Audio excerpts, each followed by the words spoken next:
Hey everyone, welcome back. Today we're going to do a deep dive into the marriage plantation, a modern relationship analysis. Oh, interesting. Yeah, I think this is going to be a fascinating one. For sure. I know a lot of our listeners, are familiar with the basic ideas in this book, but Right. we're really going to try to go deep today and give you some new insights. Yeah. So this book really digs into, the historical context of gender roles and how they've shifted and the impact of, feminist movements over the last century. Mhm. It even gets into some pretty practical strategies for men in relationships, finances, personal growth, all that good stuff. Yeah, definitely. And I think what's interesting is how the author frames this whole conversation by sort of challenging this idea of gender equality. Oh, okay. Like he argues that, true equality, it's more of an illusion than reality. Ah. And he uses evolutionary biology to kind of back up his claim. Okay, so let's unpack that a little bit. What does the book say about evolutionary biology and how it relates to men and women today? Well, he basically dives into how men and women have evolved differently, right? Okay. Over time. And this has led to, kind of distinct traits and abilities. So, what are some examples? He points to things like physical strength for men Mhm. versus like nurturing instincts for women. Okay. He suggests that these are actually rooted in our biology. Wow. Yeah, it's a really interesting perspective because it suggests that some of the challenges that we see in relationships, modern relationships, might be tied to these fundamental differences. Yeah, that's something to think about for sure. Mm-hmm. So how does this tie into the book's main metaphor then? Right. The marriage plantation. Well, he uses this metaphor to argue that modern marriage, instead of being this partnership of equals, can sometimes resemble a system where men are essentially working to provide for their family. Right. But they face significant risks, both legally and financially. Yeah, he definitely doesn't shy away from the controversial topic. No, not at all. I mean, he even gets into the psychology behind things like makeup and high heels. Yeah, that's a fascinating section. Yeah. He suggests that these things, while seemingly superficial, can actually be very powerful tools of manipulation. He uses the example of high heels, right? Okay. And how they can make a woman appear taller and more dominant, and this subconsciously triggers attraction in men. It's like he's saying these things tap into men's evolutionary wiring Yeah, exactly. and potentially leads them to make decisions that might not be in their best interest. Exactly. He argues that these tactics, along with, the idea of romantic love, can sometimes cloud men's judgment. Yeah. And this is where the marriage plantation metaphor really comes into play, because it suggests that men might be entering into a system where the rules are stacked against them without even realizing it. And he gets into some of the legal and financial risks too, right? Oh, absolutely. For men in marriage. He discusses things like divorce laws that can often favor women, the potential for alimony payments, and the challenges that men can face in child custody cases. Yeah, that's heavy stuff for sure. It is. But I think it's important to be aware of these potential risks, I agree. And it's not just about the legal and financial aspects either. Right. The book also explores the emotional toll that these situations can take on men. Oh, yeah. Highlighting how they can feel trapped and powerless. So if modern marriage can be like this marriage plantation, as he suggests, Right. what's the way out? Yeah. Does he offer any solution? He does. In fact, a significant portion of the book focuses on personal growth and what he calls reclaiming masculinity in a healthy way. Okay. And he emphasizes the importance of male networks for support, for knowledge sharing, and combating those negative societal narratives that men often face. Yeah, like having a tribe you can rely on. Exactly. A group of guys who understand what you're going through and can offer guidance and support. So it's not just about, leaning on others for support. He talks about self-improvement too. Right. Yeah, he talks a lot about self-improvement. Like what kind of things? He encourages men to focus on things like physical fitness, financial independence, and building a legacy that extends beyond just romantic relationships. So this ties back into the whole marriage plantation metaphor, right? Exactly. If men are feeling stuck or trapped, taking control of their personal lives can be a way to reclaim their power. Absolutely. He wants men to be aware of the potential pitfalls of modern relationships, but also to feel empowered to make choices that lead to a more fulfilling and meaningful life. Yeah, it sounds like there's a lot to unpack here. For sure. Before we dive into the next part of the book, what stands out to you so far about the author's arguments about the marriage plantation and the challenges men face? What strikes me is how he connects these challenges to both biology and societal structure. It's not just about blaming women or saying all relationships are bad, right? He's highlighting these deeper systemic issues that can create an uneven playing field. And he doesn't just leave it there, He offers potential solutions for men to navigate this landscape and create a more fulfilling life for themselves. It's a lot to think about, and we've only just scratched the surface. So we're going to continue this deep dive in the next part of the episode, where we'll explore the specific tactics the author suggests men can use to regain control and build a better future for themselves. Yeah, sounds good. You know, it's interesting how he connects this idea of the marriage plantation to this concept of toxic masculinity, Right. which is something we hear a lot about these days. Yeah, it's definitely a term that gets thrown around a lot, but I'm curious to hear how the author approaches it. Yeah. What's his take on toxic masculinity? Well, he argues that while there are certainly harmful behaviors Yeah. associated with masculinity, the term itself is often used to shame men for their natural instincts. Oh, okay. So, like, he suggests that it creates a sort of double bind where men are expected to be both strong and vulnerable, assertive but not aggressive, a provider but not controlled. Right. It's kind of a no-win situation. Yeah, it sounds like he's saying that these mixed messages can be really confusing for men, Exactly. making it difficult to know how to act, Right. how to behave in a way that's deemed acceptable. Yeah, and this can lead to men suppressing their emotions,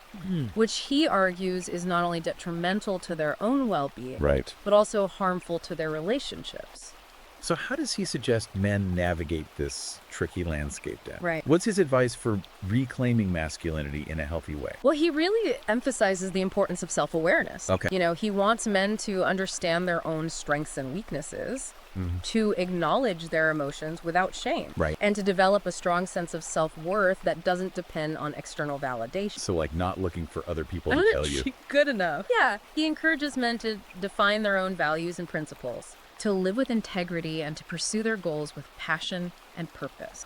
So it's about taking ownership of your life, right? Yeah. Not letting society dictate who you should be or how you should act. Precisely. He also talks about the importance of setting boundaries. Oh, okay. He argues that men often feel pressured to say yes to everything and everyone, Right. and this can lead to resentment and burnout. Yeah. So he encourages men to learn to say no when necessary, to prioritize their own needs, Right. and to protect their time and energy. That's a good point. I think a lot of men struggle with saying no. Yeah. Especially if they're used to being the nice guy or the provider. Absolutely. And he doesn't just focus on individual action. Oh, yeah. You know, he also encourages men to connect with other men who share their values and goals. Right. So he emphasizes the importance of male mentorship, where older, more experienced men can guide younger men on their journey. Like having a tribe. Exactly. A group of guys who understand what you're going through can offer support and advice. He doesn't shy away from the importance of traditional male roles, Okay, like what kind of role? like being a protector and provider. Okay. But he redefines these roles in a modern, Okay. you know, emphasizing the importance of strength combined with compassion, leadership with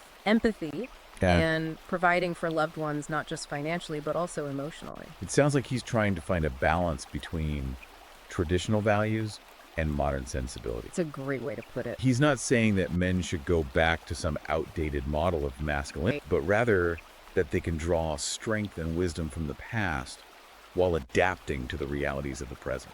He wants men to embrace their masculinity in a way that is both empowering and fulfilling without falling into the traps of toxic behaviors or societal expectations that can be harmful. We've talked a lot about the challenges men face, Yeah. but it's also important to acknowledge the positives, right? What does the author have to say about the strengths and qualities that men bring to the table? Well, he celebrates the unique contributions of men throughout history, you know, highlighting their innovation, creativity, courage, and resilience. Right. He points to countless advancements in science, technology, engineering, and art that have been driven by men's ingenuity and determination. Right. He also acknowledges the sacrifices men have made to protect and provide for their families and communities, often putting their own lives at risk in the face of danger. Yeah, it's a reminder that masculinity, when expressed in a healthy way, Yeah. is a force for good in the world. He doesn't shy away from the fact that men and women are different, Right. but he sees those differences as complementary rather than adversarial. Okay. You know, he believes that men and women can work together, leveraging their unique strengths to create a more harmonious and balanced society. It's a message of hope, isn't it? It is. It's not about men versus women, but rather men and women working together to create a better future for everyone. Absolutely. He believes that men have a vital role to play in the world, Right. and he wants them to embrace that role with confidence and purpose. Where do we go from here? Yeah. What are some of the practical steps men can take to reclaim their masculinity and navigate the challenges of modern relationships? He offers a wide range of strategies, from personal development techniques to relationship advice to even political activism. Wow. So it really runs the gamut. It does. Yeah. He encourages men to find what resonates with them Right. and to take action in whatever way they feel called to. Okay. He emphasizes the importance of self-education, seeking out information and resources that can help them better understand themselves and the world around them. So it's about taking control of your own narrative. Yeah. Right? Not letting others define you or tell you what to think or believe. Exactly. He wants men to be critical thinker, to question the status quo, and to challenge narratives that might not serve their best interests. Okay. He encourages them to be discerning consumers of information, to be aware of the biases that exist in the media and in society at large. It sounds like he's advocating for a kind of conscious masculinity. Yeah. Where men are aware of the challenges they face, Right. but also empowered to create a more fulfilling and meaningful life for themselves and for future generations. That's a great way to sum it up. Yeah. He wants men to be the best versions of themselves, not just for their own sake, but for the sake of their families, their communities, and the world as a whole. It's a powerful message. It is. And I think it's one that a lot of men are yearning to hear. So what are some of the specific tactics he suggests for men to actually put these ideas into practice? Well, he offers a wide range of advice, Okay. from simple things like improving your physical fitness and taking care of your mental health, to more complex strategies like building a strong financial foundation and learning to navigate the legal system effectively. Let's break that down a bit. Okay. What are some of the key takeaways in terms of personal development? Well, he emphasizes the importance of physical health, Okay. arguing that a strong body is the foundation for a strong mind. So it's kind of like that old saying, healthy body, healthy mind. Yeah. He encourages men to find a form of exercise they enjoy and to make it a regular part of their routine. Okay. He also talks about the importance of nutrition, sleep, and stress management. So it's not just about hitting the gym and lifting weights. No. It's about taking a holistic approach to your well-being. Exactly. And he also emphasizes the importance of mental and emotional health. Okay. He encourages men to develop self-awareness, to learn to identify and process their emotions in a healthy way, and to seek professional help if needed. Okay. He talks about the importance of building resilience, of learning to bounce back from setbacks and challenges. Which is crucial in today's world, where we're constantly bombarded with stress and negativity. Absolutely. And he doesn't just focus on the individual. Okay. He also talks about the importance of building strong relationships with other men. Finding a tribe or a brotherhood where you can feel supported and understood. So it's about finding that balance between individual growth and connection with others. Precisely. And he also emphasizes the importance of building a strong financial foundation. Okay. He argues that financial independence is essential for men to have the freedom to make choices that align with their values and goals. It's a big part of the marriage plantation metaphor, isn't it? It is. The men can feel trapped in a system where they're financially beholden to others. Exactly. He encourages men to take control of their finances, to learn about investing, to build multiple streams of income, and to create a plan for financial security. It's about empowering yourself, right? Yeah. Not being reliant on others for your financial well-being. Absolutely. And he also encourages men to be aware of the legal system and how it can impact their lives, especially in areas like marriage, divorce, and child custody. That's something a lot of men might not think about until it's too late. It's true. He encourages men to educate themselves about their rights, to seek legal counsel when needed, and to be proactive in protecting themselves and their families. So it's about being informed, Yeah. being prepared, taking action to safeguard your interests. Exactly. And it's not just about being defensive. Okay. He also encourages men to be proactive in creating the kind of world they want to live in. That's where the political activism comes in. Yes. He encourages men to get involved in politics. Okay. To support candidates who align with their values and to advocate for policies that promote men's well-being and equality. So it's about using your voice and your influence to make a difference in the world. Precisely. And he emphasizes that this isn't just about men's rights. It's about creating a society that is fair and just for everyone. Where men and women can work together, leveraging their unique strengths to build a better future. It's a powerful vision. It is. And one that I think a lot of people can get behind. Yeah. So how does he suggest men start putting these ideas into action then? Well, he offers a wide range of practical advice, from simple things like starting a gratitude journal or joining a men's group to more challenging tasks like starting a business or running for political office. Wow. He encourages men to start small, to take one step at a time, and to be patient with themselves.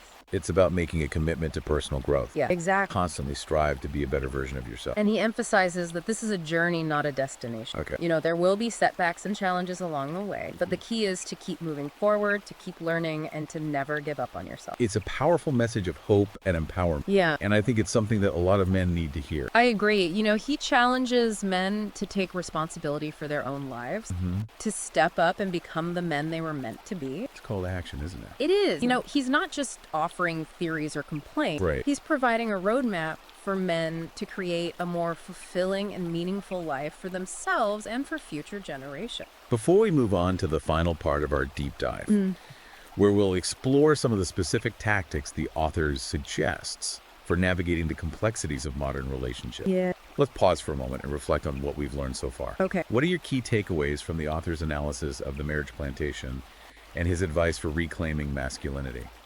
Well, what stands out to me is his emphasis on self-awareness, personal responsibility, Right. and the importance of building strong connections with other men. Okay. It's not about blaming women or society for all of men's problems. Right. It's about taking ownership of your own life, making conscious choices, Right. and creating the kind of world you want to live in. It's about empowerment, isn't it? It is. About realizing that you have the power to change your life and to make a positive impact on the world around you. Exactly. It's a message of hope and possibility. Yeah. A reminder that even in the face of challenges, Right. men can rise to the occasion and create a better future for themselves and for future generations. So we've covered a lot of ground in this deep dive, exploring the challenges men face in modern relationships and the author's ideas about reclaiming masculinity. Right. Now let's shift gears a little bit and focus on the practical side of things. Yeah. What specific advice does the author offer for navigating this complex landscape and building stronger,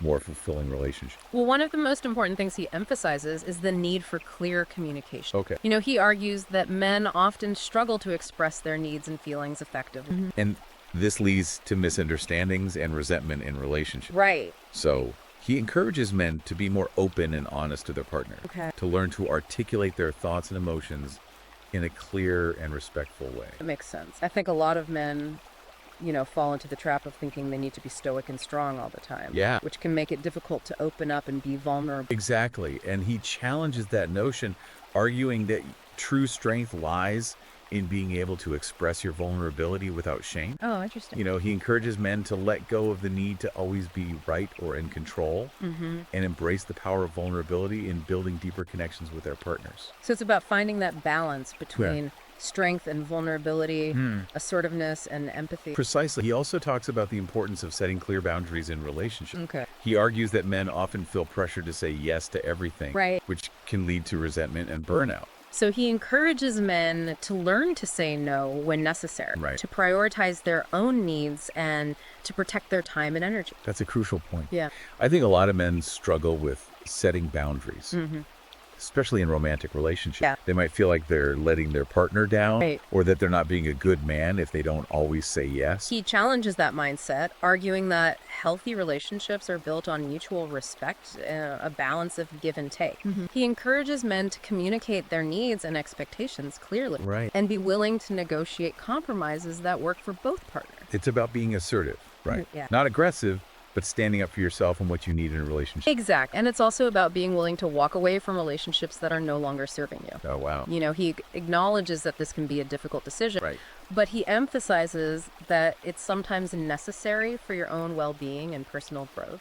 He also offers some specific advice for men who are looking for a partner too, right? Yeah, he does. What does he suggest in terms of finding a compatible mate? Well, he encourages men to be clear about their values and what they're looking for in a partner. Okay.